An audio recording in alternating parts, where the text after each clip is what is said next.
सांगयान और येली एक ऊंचाई वाली जगह पर पहुंच गए थे जहां पर से वो लोग नीचे सब कुछ देख सके। सांगयान येली को बताता है कि डीमन आर्मी और ह्यूमन कल्टीवेटर्स यहाँ पे पहुंच गए हैं। मैंने उसे बता दिया है कि यहाँ पे कैंप लगा के वो लोग थोड़ी देर आराम कर सकते हैं। लेकिन येली को अब भी चिंता हो रही थी कि गोस्ट अंकल के बारे में कुछ भी पता नहीं चला और आज इन कहाँ पे है वो भी पता नहीं चला। भूकंप तो अब रुक गया है लेकिन इस जगह पे उसका बहुत ही बड़ा असर हुआ है, तो पता नहीं वो गहरा पाताल होगा भी या नहीं। तभी स्टबन आया और उन दोनों को बताता है कि आजिन अचानक से ही अपने आप ही वापस आ गया।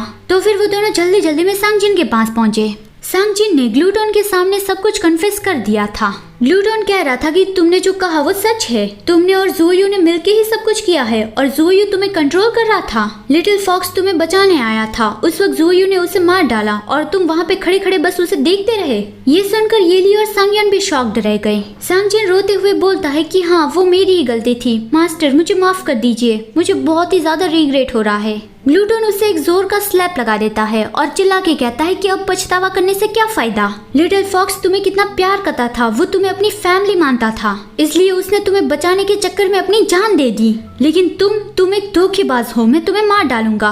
ग्लूटोन बहुत ही गुस्सा हो गया और वो अपनी पावर से सांगजिन पे अटैक करने वाला था। सांगयान उसे रोकने आ गया कि शांत हो जाओ, मैं जानता हूँ कि अभी तुम्हें कैसा फील हो रहा है, लेकिन अभी उस पर गुस्सा निकालने की जरूरत नहीं है। आज इनको मारने से लिटिल फॉक्स वापस नहीं आ जाएगा। ज़ोयू अब अपनी सील से आजाद हो चुका है, बड़ी लड़ाई शुरू होने वाली है, अभी आपस में फाइट करने का वक्त नहीं है। ग्लूटोन कहता है हाँ मैं ज़ोयू को अपने हाथों से मारना चाहता हूँ, लेकिन इस धोखेबाज को भी मैं आसानी से नहीं छोड़ूंगा। अब तो तुम सबको उसका सच पता चल गया है, फिर भी तुम उसका यकीन क्यों कर रहे हो? मैं तुम लोगों जितना बेवकूफ नहीं हूँ, कौन जाने अब भी वो शैतान उसे कंट्रोल कर रहा हो।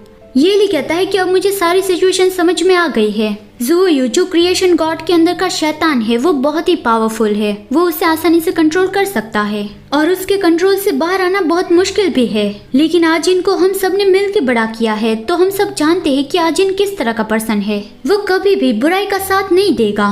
पहले उसे कंट्रोल किया जा रहा था लेकिन अभी वो हमारे साथ है, तो फिर क्या तुम उसे एक और मौका दोगे? मैं ये जानता हूँ कि तुम्हारे सिवा हम में से किसी को भी उसे माफ करने का हक नहीं है, तो मैं उम्मीद करता हूँ कि तुम मेरी इस रिक्वेस्ट को एक्सेप्ट कर लो और उस बारे में दोबारा सोचो। ग्लूटोन येली की रिस्पेक्ट करता है, इसलिए उसने येली की बात मान ली। वो गुस्सा करके जाने लगा कि हाँ ठीक है मैं उसे छोड़ रहा हूँ, लेकिन मैं फिर कभी भी उसे नहीं देखना चाहता। येली ने सांगयान से कहा कि तुम लोग ग्लूटोन के पीछे जाओ, मैं आजिन से कुछ बात करना चाहता हूँ। वो सांगजिन के पास आया और कहा कि आजिन तुम गलत थे, लेकिन उसमें तुम्हारी गलती नहीं थी, तो फिर खुद को इतना ज्यादा ब्लेम करना बंद करो। सांगजिन रोता हुआ उसे पूछता है कि क्या लिटिल फॉक्स कभी भी वापस आ सकता है? अगर छोटी सी भी उम्मीद होगी तो फिर मैं उसके लिए कुछ भी करने के लिए तैयार हूँ। येली कहता है मैं भी चाहता हूँ कि ऐसा चमत्कार हो जाए।